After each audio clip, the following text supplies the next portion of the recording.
Halo, Assalamualaikum warahmatullahi wabarakatuh. Halo semuanya, selamat datang kembali di podcast kita. Nah, hari ini spesial banget karena kita mau ngomong santai, refleksi dari pembelajaran kita selama 4 hari terakhir.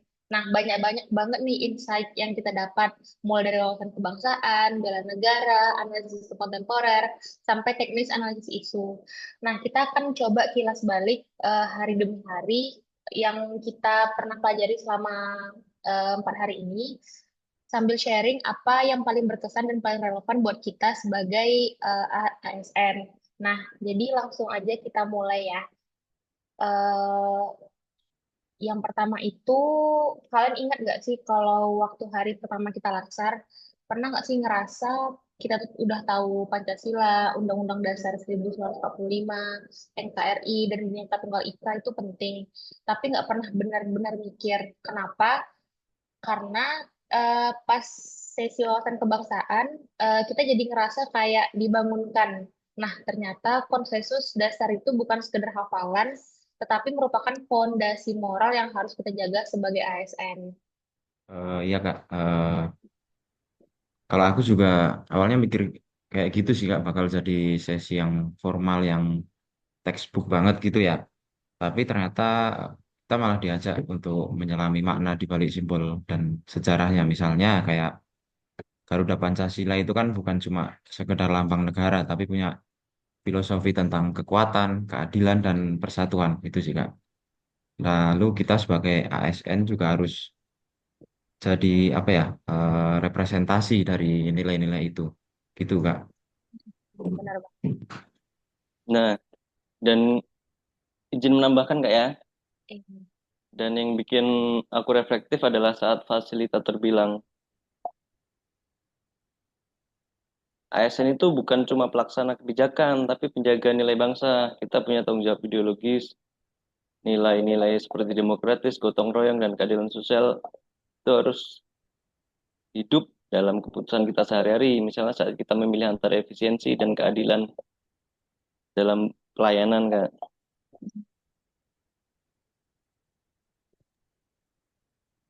Mau nambahin juga tuh Kak, kalau aku sih paling tersentuh waktu bahas sejarah perjuangan bangsa Indonesia. Ya, kita pasti diajak memahami apa sih NKRI itu, dan pasti itu juga bukan sebuah hadiah, tapi juga pasti hasil dari perjuangan. Dan sebagai ASN, kita harus menjaga sistem administrasi negara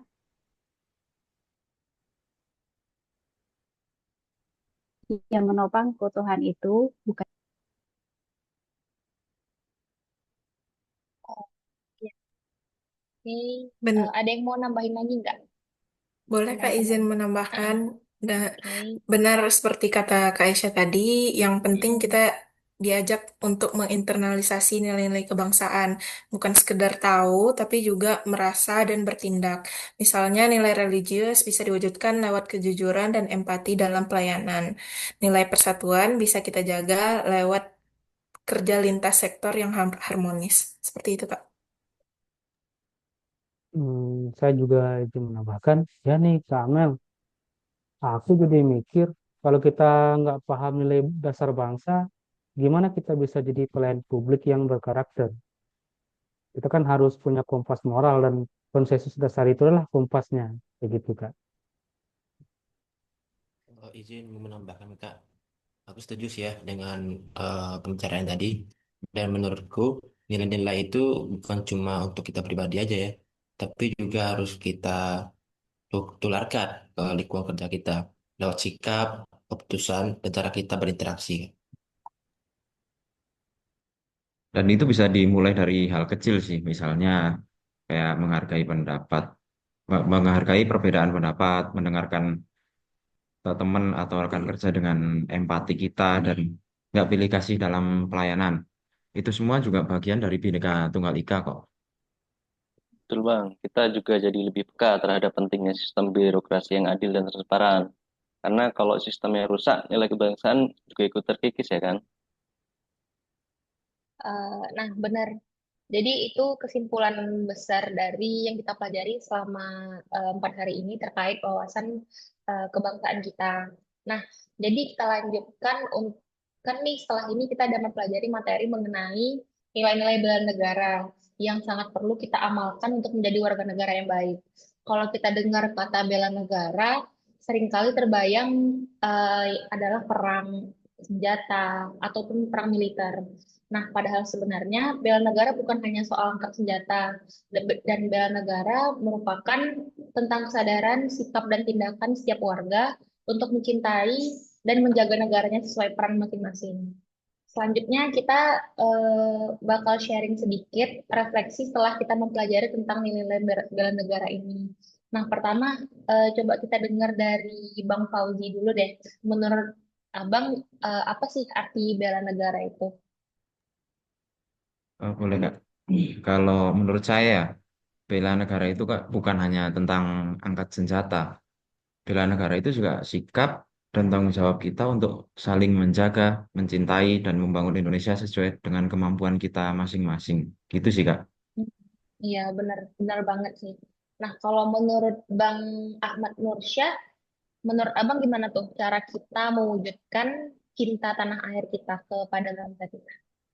Oh, oke. Caranya bisa sederhana ya. Misalnya Hmm. menjaga lingkungan tetap bersih, menggunakan produk lokal, melestarikan budaya, dan tidak merusak nama baik bangsa. Itu semua adalah bentuk cinta tanah air ya. Benar banget. Karena kita dengan kita mewujudkan hal tersebut juga berdampak positif buat negara kita ya Bang ya. Nah, terus kalau dari Kak Amel, gimana sih eh, kesada- kesadaran kita dalam berbangsa dan bernegara itu? Baik, kesadaran itu berarti kita tahu bahwa Indonesia ini milik bersama. Jadi kita harus menempatkan kepentingan bangsa ini di atas kepentingan tentunya di atas kepentingan pribadi atau kelompok tertentu. Seperti itu, Kak. Benar banget ya. Jadi ini ada juga nih, menurut Kak Aisyah, apa sih pentingnya Pancasila dalam bela negara? Kalau Pancasila itu kan dasar negara kita ya, Kak. Kalau semua warga negara benar-benar mengamalkannya, pasti keberagaman di Indonesia ini akan menjadi kuat dan bukan terjadi perpecahan. Gitu sih, Kak. Benar sih, itu juga jadi fondasi buat kita semua ya Kak. Nah, kalau salah satu nilai bela negara itu kan adalah rela berkorban. Nah, menurut Bang Arianto, gimana sih contoh nyatanya yang bisa kita implementasikan? Ya Kak, menurut saya ya, rela berkorban itu bisa dalam banyak hal. Misalnya kayak kita menjadi relawan saat bencana atau bekerja jujur walaupun ya mungkin ada sedikit kerugian dan membantu masyarakat meski harus mengorbankan waktu dan tenaga kita sendiri. Begitu Kak. Benar banget ya. Terus yang terakhir nih, kalau dari Bang Arif, apa sih makna kemampuan awal bela negara bagi generasi muda nih kayak kita-kita sekarang? Menurutku ya kayak kemampuan awal bela negara itu artinya kita harus punya disiplin Kak. Fisik yang sehat, mental yang kuat, dan juga keterampilan yang bermanfaat. Jadi generasi muda bisa siap berkontribusi kapanpun dibutuhkan oleh bangsa Kak. Gitu ya. Berarti itu pandangan dari kita semua. Nah, terima kasih teman-teman atas pendapatnya. Jadi dari diskusi ini kita belajar bahwa bela negara itu bukan hanya soal militer, tetapi soal sikap, pengorbanan dan tanggung jawab kita sehari-hari. Nah, kalau semua nilai ini dijalankan, Indonesia pasti akan menjadi bangsa yang lebih kuat dan bermanfaat. Jadi kita lanjut nih ke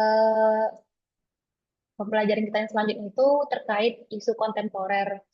Nah, kemarin kan kita udah belajar nih banyak tentang isu-isu kontemporer yang terjadi di Indonesia. Nah, Kak Aisyah bisa bantu ceritain nggak? Oke, Kak. Kalau di hari kedua kemarin kan kita bahas banyak banget tuh isu kontemporer, di mana isu kontemporer sendiri ini tuh sebenarnya masalah-masalah yang sedang berkembang dan bertambah langsung di masyarakat maupun ke kita juga sebagai seorang ASN.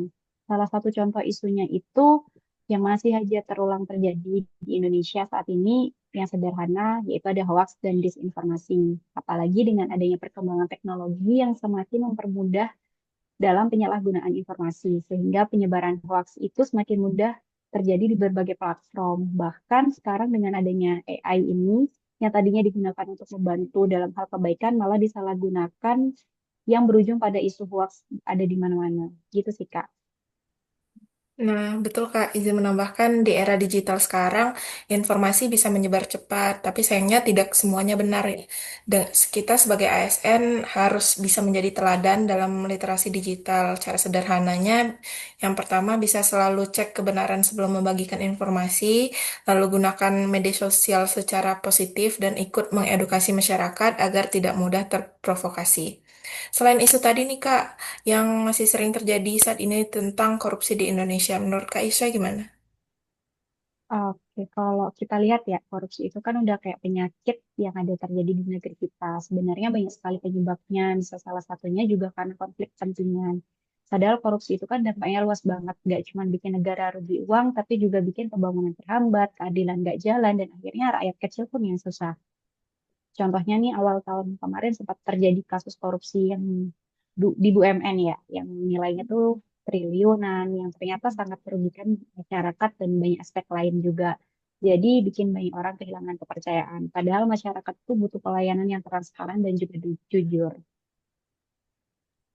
Benar sekali, Kak. Soal korupsi ini jelas menjadi ancaman terbesar bagi pembangunan dan kepercayaan publik. Tentunya sebagai ASN, kita dituntut untuk selalu menjaga integritas, menolak gratifikasi, serta mendukung sistem pengawasan yang ketat. Kalau kita lengah, dampaknya langsung terasa nih ke masyarakat. Baik, kalau saya ringkas, kunci menghadapi isu kontemporer dan sikap kita sebagai ASN dalam menyikapi isu ini ada pada tiga hal, yaitu yang pertama integritas, yang kedua profesionalisme, dan yang terakhir kepedulian.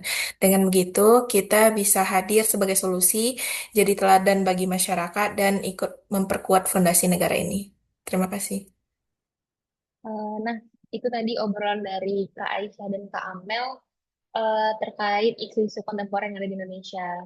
Ini nih jadi bikin kita sadar ya bahwa ternyata masih banyak sekali isu yang terus berulang di negara ini dan pastinya perlu banyak pembenahan dari semua masyarakat bagaimana cara kita menyikapinya. Disinilah peran ASN diuji. Apakah kita bisa jaga integritas atau malah ikut-ikutan. Semoga kita semua bisa mulai dari diri sendiri, dari hal kecil dan terus jaga integritas. Jadi nih, tema selanjutnya itu ada algoritma kebangsaan, yaitu pembinaan sikap perilaku ASN.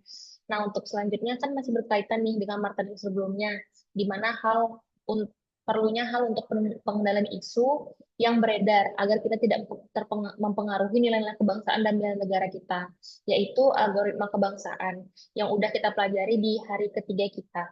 Jadi, kalau menurut Bang Arianto, bisa jelasin nggak gimana mengenai algoritma kebangsaan itu?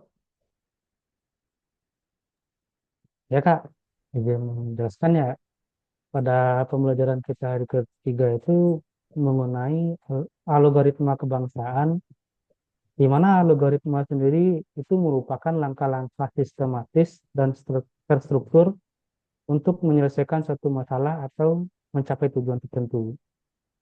Nah, di mana contohnya itu seperti ibarat masakan Padang, di mana algoritma sendiri itu seperti bumbu dan cara masak, sehingga nantinya menghasilkan masakan yang enak atau tidaknya.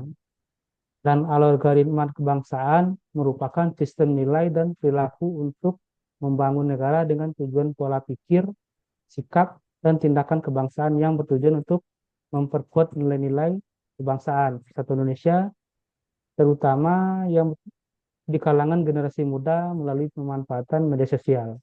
Begitu Kak, kurang lebih di pengertian algoritma kebangsaan sendiri. Iya Bang, itu sesuai banget dengan realita kita saat ini ya kan, di mana algoritma itu sangat mempengaruhi apa yang kita lihat di media sosial kan ya.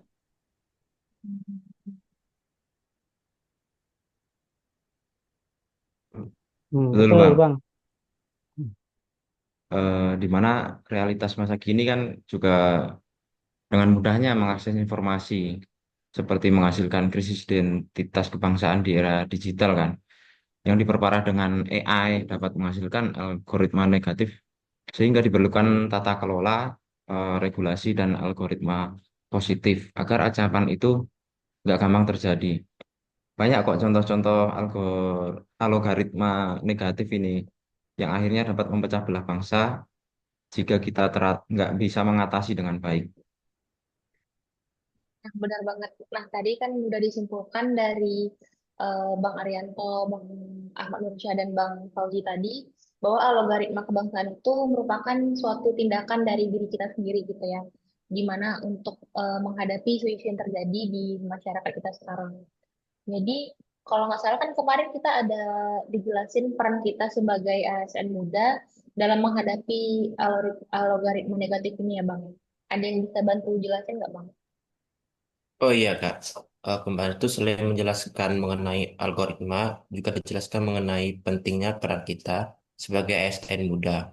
Dimulai dari saat ini dan ke depan ya Kak, dalam mengatasi hal algoritma negatif tersebut, seperti membuat dan memposting hal-hal positif yang dapat yang dapat menggerakkan masyarakat dan mempromosikan kegiatan sosial yang berlandaskan Pancasila, Kak. Seperti hashtag Gerakan Indonesia Bersih, hashtag Jaga NKRI, dan gerakan positif lainnya, ataupun mencontohkan pelayanan baik kepada masyarakat dan menyebarkan kepada media sosial Kak seperti IG, Facebook, TikTok, YouTube ataupun lainnya Kak. Berarti dapat disimpulkan kalau pembelajaran algoritma ini penting banget ya untuk kita memberikan dampak positif terhadap isu-isu yang beredar agar tidak menghancurkan nilai-nilai konsensus kita dalam berbangsa dan membela negara kita tentunya. Nah, jadi tadi kemarin kita juga udah membahas tentang juga ada disuruh bikin survei terkait implementasi kita gitu ya. Terus selanjutnya di hari terakhir tadi nih, kita kan ada belajar tentang teknis analisis isu. Bang Arif bisa bantu ceritain singkat nggak? Apa aja sih tadi yang kita pelajari? Oh ya Kak, tadi sih kita sempat membahas teknis analisis isu ya. Itu teknik analisis isu itu menggunakan kemampuan berpikir kritis kita Kak, sebagai seorang ASN. Jadi, terdapat 4 tahapan Kak penyelesaian isu. Yang pertama itu identifikasi dan deskripsi isu. Yang kedua yaitu memilah atau menapis isu. Yang ketiga yaitu mendalami atau analisis isu. Dan yang keempat yaitu alternatif penyelesaian. Boleh bantu dijelasin nggak Bang terkait 4 tahapan tersebut? Ya Kak, yaitu tahap pertama itu identifikasi dan deskripsi isu Kak. Di mana saat melakukan identifikasi dan penetapan isu, dibutuhkan kemampuan environmental scanning Kak, yaitu proses memantau, mengamati, dan mengidentifikasi perubahan dalam lingkungan. Yang kedua itu problem solving, terkait mengidentifikasi masalah, mencari penyebab, menyusun alternatif solusi, ataupun memilih solusi terbaik. Dan yang ketiga yaitu analytic thinking, di mana kita berpikir kritis untuk memahami akar masalah dan merumuskan solusi yang tepat. Setelah kita berhasil mengidentifikasi masalah, yang ada kita akan melakukan tahapan kedua yaitu memilah atau menapis isu, yang mana terdapat 2 teknik yaitu teknik APKL dan USG. Itu kan terdengar asing ya, seperti pembelajaran sebelumnya gitu kan. Ada yang bisa bantu menjelaskan nggak terkait kedua teknik tersebut, apa yang dimaksud dengan USG, USG yang dimaksud tadi sama dengan USG kandungan? Ada yang tahu nggak perbedaannya apa? Mungkin saya bisa bantu menjelaskan ya Kak.